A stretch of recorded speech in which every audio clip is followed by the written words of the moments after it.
percaya. Okey, inilah area yang kita identify untuk kita jadikan geopark. Dan kemudian ya banyak ini kalau you tak pernah pergilah cantik tempatnya. Okey, dan ini ya banyak fosil, banyak ada arkeologi. Okey, dan kemudian banyak biodiversity. Okey, every time turis datang dekat Gawi, in fact, kita pun admit bila datang kat Gawi, boatman kita nak naik boat. Pergi dekat apa? Dekat air terjun. Tapi mana haiwannya? Mana dia tak nampak benda dia. Right. Okay. So actually there's a lot of kita kata biodiversity ini. But apa kita tu facilities to go in and all that. So anyway, I have one Dr. Ruben Clemens, he's my staff now, and he has placed 500 cameras in Tasik ini. So all these cameras ni dia akan record apa yang ada, animal, haiwan dan sebagainya yang ada dalam Kenyir. So jadi kami nanti bila dekat kita punya pusat nanti yang station tu lah, saya akan buat a smart building. So what we're going to do is we are going to have TV, okay, and this will be linked to all these camera traps. So you can see nanti haiwan-haiwan ni berlegar di situ. Dan kita kata live, you can see on camera on the TV screen. Okay, so that is actually our way of encouraging the ecotourism. Tapi itu untuk edu-tourism.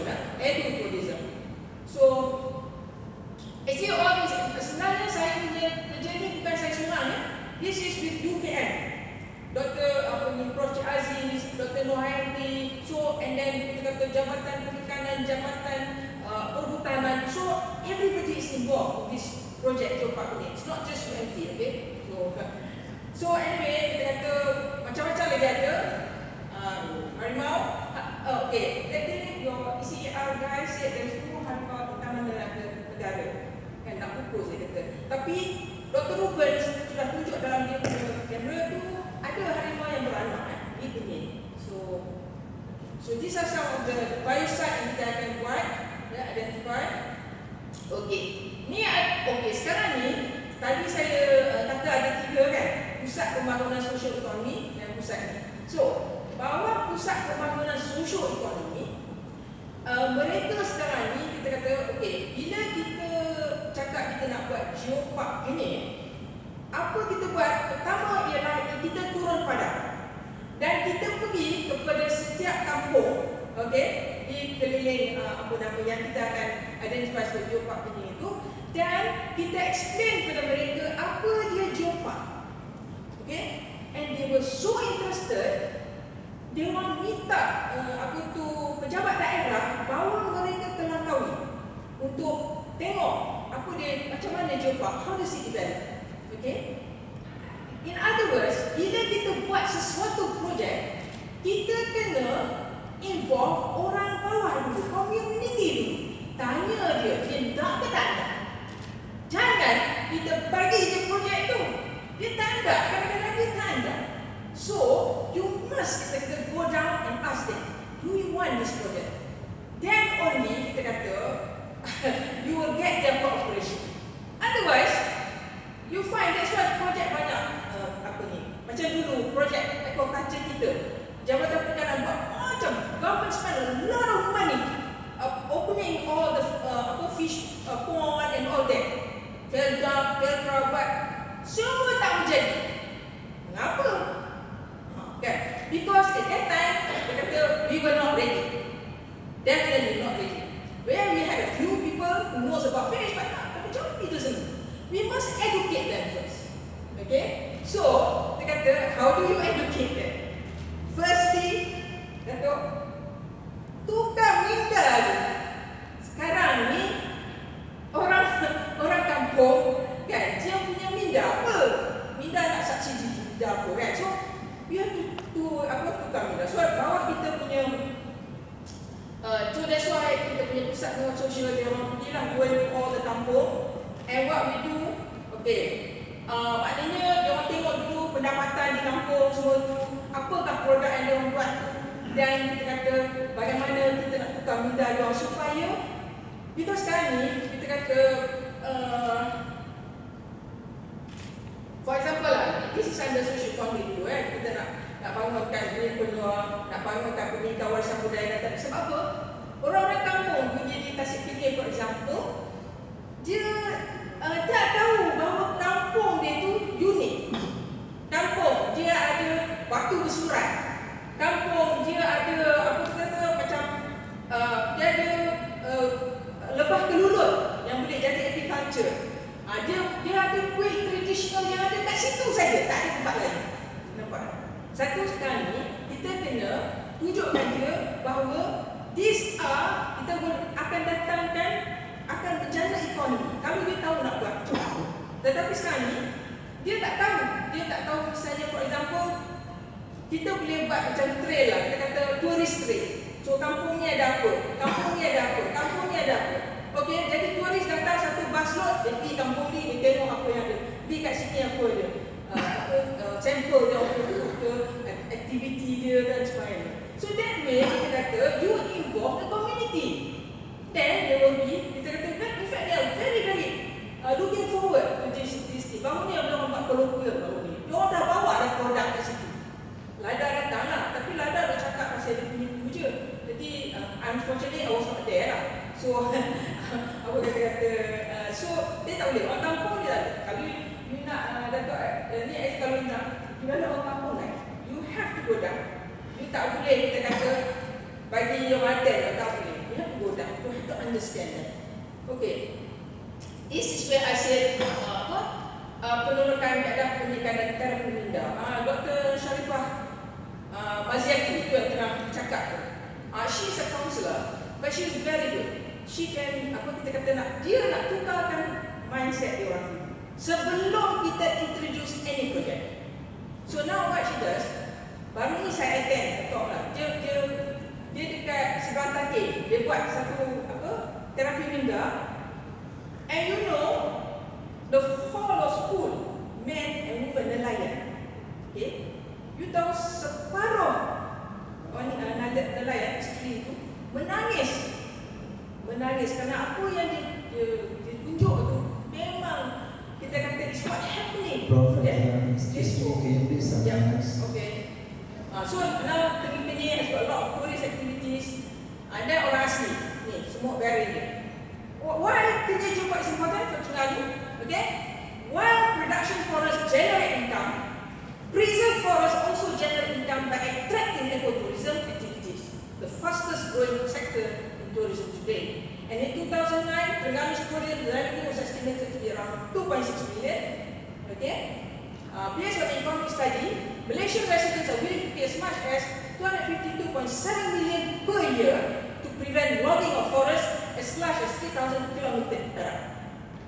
And so, kita kata the opportunity costs such as revenue from timber extraction and job creation in timber industry from not logging forests of that size were estimated at 89.4 million per year. Therefore, there is a net benefit from protecting the forest. So basically, jadi based on this estimate, the Terengganu economy may receive a boost of 61 million per year if a long-term mechanism is created to collect revenue from the willingness of Malaysian residents in and around Kuala Lumpur to pay for the protected forest the size of the proposed corridor. Overall, the benefit cost ratio of gazetting the Kenya Wildlife Corridor can 3:1. Jadi ni actually ni jumpa Penyet ni lah our dream. Kita kata sekarang ni I hope by December or January kita akan achieve jumpa Penyet and help the people there lah. Yeah, so itu je. I appreciate that. Thank you, Prof.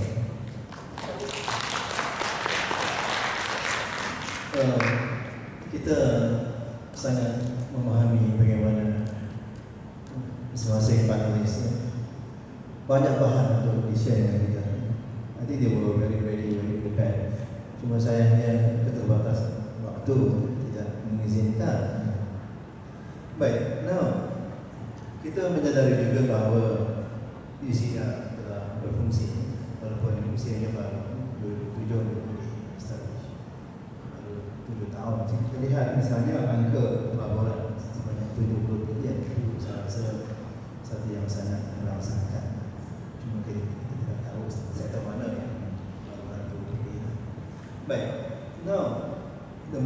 substantive issue is so far, especially how all this presentation relate to us as researchers, as economists, as academics. Because I personally, dari awal 80-an lagi telah terlibat. I was with Farmers Organization Authority for a number of years. And we had very high hope at the time to see our farmers become self-reliant, to be able to earn a sustainable earning without much government intervention. That was late 70s or early 80s. We thought that the farmers' cooperative movement, or the so-called farmers' organization, would be able to be an effective vehicle, so that eventually the farmers can manage this vehicle themselves without assistance from the government. But it has been more than 30 years already. They are still there. They are still organized along area, state, and national levels. Then came the new one. Although at the time it was basically, they went along with the various RDAs, termasuk Jengka and Dara, Kejora, and so. Now, the new idea of this corridor development. So, as an academic, I feel, apakah selama ini kita masih belum percaya dari segi bagaimana kita membangunkan ekonomi bawah bandar, bagaimana kita membangunkan upaya petani-petani ataupun penduduk bawah bandar secara umumnya untuk boleh berdikari dan lestari dari segi pendanaan pendapatan. Dan sebab kita tahu sampai sekarang region Pantai Timur, walaupun GDP per capita tinggi, tapi household income ataupun kemiskinan juga tinggi. Jadi saya masih lagi membayangkan bahawa ECR akan ada area ataupun fokus tertentu untuk disempower the various rural-based institutions, particularly farmers, area farmers organization, supaya mereka lebih berdaya saing, lebih capable to generate a source of income for their members. Dan I must say here that almost all farmers are members of this area farmers organization. And we know that this area is basically rural-based and natural resource-based, and we presume that perhaps these farmers organization can be a strong vehicle. Baik, mungkin di sini kita sebagai akademik harus berfikir apakah ruang research kita boleh lakukan untuk terus membantu agensi yang saya ada, which is now ECR, and of course maybe I think I can sense that ramai rakan-rakan mungkin tak pernah dengar adanya pertubuhan kawasan, especially yang terlibat dalam financial, economic, fiscal, trade. This is quite relevant to rural development atau regional development economics. But perhaps this wacana will create interest to the wars of problems still faced by rural people, especially in this context, the East Coast, people living in the East Coast. Now, perhaps Dr. Isaac and Dr. Razali can have some response to my concerns about how the rural people have not been able so far, as reflected by the various government policies and programs to help them economically. But sebelum kita open the floor to the audience. Terima kasih, Prof. Sebenarnya penduduk bawah bandar memang sentiasa diberi perhatian kerajaan. Sehingga sekarang ini dalam cadangan kita akan buka lagi yang dipanggil Rural Transformation Program (RTP), di mana fokus kita lebih kepada bagaimana nak menjana pendapatan di kalangan bawah bandar. Fokus kita sekiranya boleh, kita nak membukukan koperasi. Kita rasakan koperasi merupakan satu peluang ekonomi. Ya, betul. Ketua Badan Kawasan operates on cooperative principles. Why the need to form another cooperative? Memang masalah What is saya. your opinion on to what extent this farmers cooperative have been performed? I'm yet to see any good studies done on this. Problem is profiling. Kita tak ada complete profile of kooperatif yang berjaya. Kita tak ada. There's always been an issue kat Malaysia ni, kita tak ada maklumat. Tak ada maklumat yang lengkap atas sesuatu isu yang kita buat. Sekarang ni kita nak buat dua data profiling. Satu is data profiling untuk keseluruhan kampung-kampung di Malaysia. Kita ada lebih 22,000 kampung di Malaysia sebenarnya. Tetapi tidak ada satu profil yang lengkap for each of these villages. So under RM11 kita nak menggerakkan semua data profil yang ada secara silonya di setiap agensi. Contohnya kita ada e-kasih data, kita ada JPKK di Kementerian Bawah Bandar, kita ada maklumat-maklumat di APKT yang hanya diguna pakai oleh agensi terang saja. Tidak ada satu profil yang komprehensif dan di mana kita boleh gunakan profiling itu untuk menentukan kawasan ini ada apa, di mana mereka lagi, apa yang kita perlukan. So dengan adanya data profiling untuk the entire villages Malaysia yang kita dapat sekarang ni, kita harapkan kita dapat pastikan kawasan-kawasan yang memerlukan perhatian dan kita dapat. Termasuklah koperasi sekarang terlalu dia bersifat-sifat. Dan betul Ya, masalah data memang sangat dirasakan. Dia sangat menyukarkan research itu dilakukan dengan baik without adequate data. I think it can be cross agency. it's up to the researchers here if you think that is one of the field that you should look at, because not only apa ni profile kampung, most of the issue yang kita ada di Malaysia when it comes to planning is about data profiling. Kita lack of data on youth, detailed data on youth kita kurang. Kita lack of data in the real entrepreneurs yang memerlukan bantuan. Kita lack. So most of this data profiling is very critical in country. If the researchers can concentrate on this, one more thing saya cakap, we are still lacking on demand side of the economy. Kita more concerned about the supply side. Kita more concerned on producing as much student graduate as possible. Tapi kita fail to see where are these students going to be meshed or be adopted in the market. Demand is not there. Complete demand study is not there for student, for tenaga, because tenaga kita lebih risau tentang kita shortage of gas, shortage of coal. Tapi kita tahu sama ada there is still a need or there is a demand for that. Kita tak dapat kajian. So now I think the researchers all kalau boleh try to focus on the demand side rather than on the supply side. Okay, this one suggestion from Theo to look to the demand side of things. Well, let's open the floor for questions to our panelists. Please take this opportunity.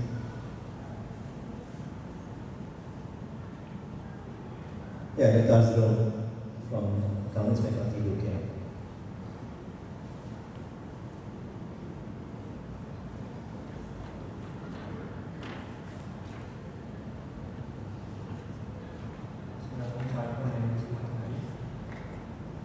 Question to the director of ECR.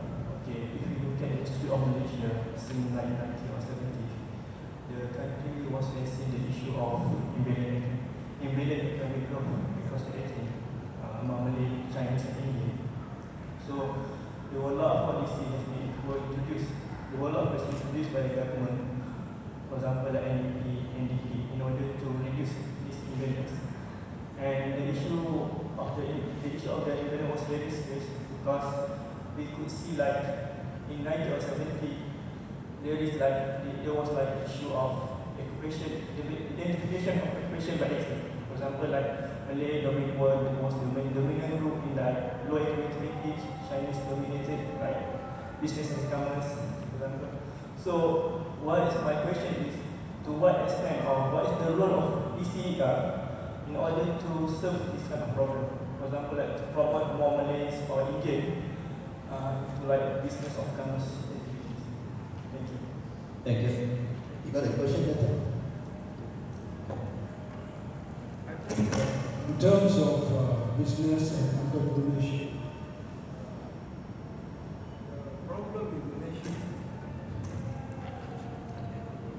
the problem that we face in Malaysia is the supply chain. When we look at entrepreneur development program, we really need to look at the entire supply chain and the value chain. Certain critical components of the supply chain is controlled by certain groups of people. So in that process, if somebody wants to, if today somebody wants to go and get into the business of handphones, you'll find it very difficult to get into that area. I'm just putting one example because the supply chain is controlled by certain entities. So in terms of entrepreneur development, particularly in terms of the Malay entrepreneurs, this is one area that they are having serious problems. So what we are trying to do now is trying to address this, how they can actually have control of this supply chain and the value chain, so that they can be more successful. So you can see one of our KPIs is we need to develop about 20,000 employees. We are not talking about millionaires and billionaires, but in the East Coast, they are very prominent in the food industry. They are very prominent in the food industry. All are micro enterprises. So with the support that we provide them through the entrepreneur development program, if the micro enterprises can migrate from the micro enterprise position to the SME or the equivalent. So that is one of our targets. And then some of these SMEs that has got potential, then they can get into the international market. So there is a very specific program on entrepreneurship development. But I agree with you that after 50 over years of independence, we are still struggling with this issue of business and entrepreneurship share of the cake. So this is a challenge, but there are various programs that are being put in place to address these concerns. That is, in the case of ECR, we work very closely with Raju in addressing this program. We've already got a program with AgroBank now. We got into AgroBank because AgroBank has got financial facilities in almost every district. In ECR, AgroBank has got a branch. So we are working with AgroBank, and then in the next phase, we are going to work with Maybank. But the other problem that we have is if government provides the money direct to these people, they are not responsible. They take the money and then the business fails and government is not able to recoup the money back. But this arrangement through the bank, it's a better arrangement, but we still provide the access to capital. And again, there's a government support mechanism through interest topping up. So we feel that from our experience so far, the businesses are more successful because they have got a responsibility to the bank, and yet at the same time we are able to achieve our objectives. Thank you. Yeah, on Hazrul's question, the very reason why farmers' organizations were organized along 3 levels, area, state, and national, was actually to seek control over the entire business supply chain.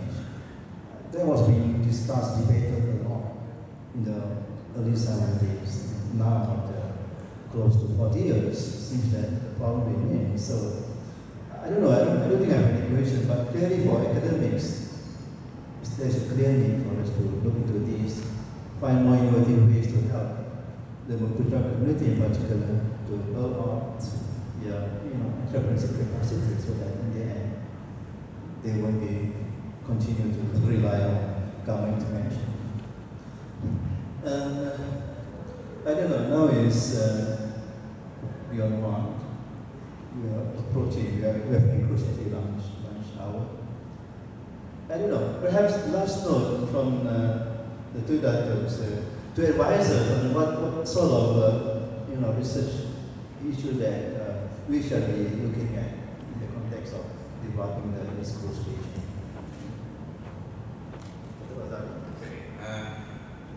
As I said, when I glanced through the program's paper, I saw a lot of issues we discussed at this forum. And most of the issues pertaining to the economic development of the country.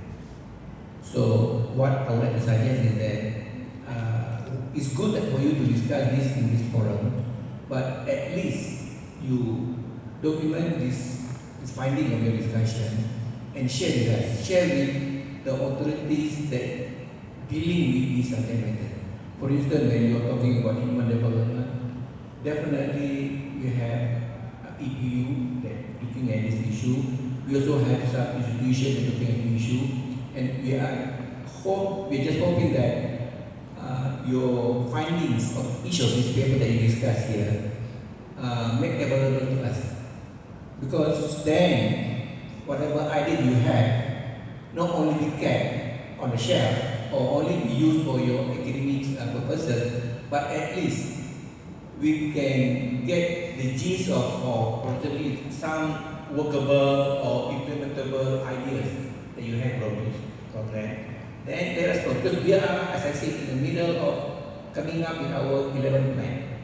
And this 11th plan is very crucial because it will be the last leg of our 5-year plan before we reach 2020. Once we reach 2020, I think that this morning I heard somebody asking the quality or what will be the nature of nation once we reach 2020. That one I think we will, as Francis Rahman said, we see what will really happen. But before we reach there, if possible, try to help us in also coming up with a proper plan so that everybody will benefit from this plan. Yeah, that sounds like a very sincere invite from a director of EPU. You know, EPU is the basically door to policy planning and management. So yeah, managers especially please take that challenge. And Dr. Isaac. Thank you. But I noticed in this program there are two specific papers that is concerning ECR. Satu is kadar penyertaan dan kadar umur aktiviti buruh dalam mempengaruhi pertumbuhan ekonomi wilayah ekonomi. I think this is a very good research. I know this Rahma binti Noh. She's working on this. I think I'm very interested in this to further work on this, but not just to just look at activity buruh saja. Tapi I mentioned tadi there are about 60,000 new jobs being created. So what would be the impact of these jobs on the community? What kind of talent development programs we need to do, and how the universities are actually churning out graduates to meet these industry requirements. So this is a good area of research. The other paper I noticed is Peranan Kerajaan dan jumlah populasi terhadap pertumbuhan di wilayah ekonomi Matahari. Muhammad Hazrin bin Hakimi is working on this. So I think these matters related to demographics, the dynamic changes that will take place in the demographic, then the employment prospects. I think these are areas I think personally I like to collaborate ECRBC with the researchers in UK. Thank you. Yeah. Thank you. Some things were mentioned by the CEO of ECR himself. So please, those names, come forward while he's still around to have more engagement with him. And Prof. Faida, the last notes.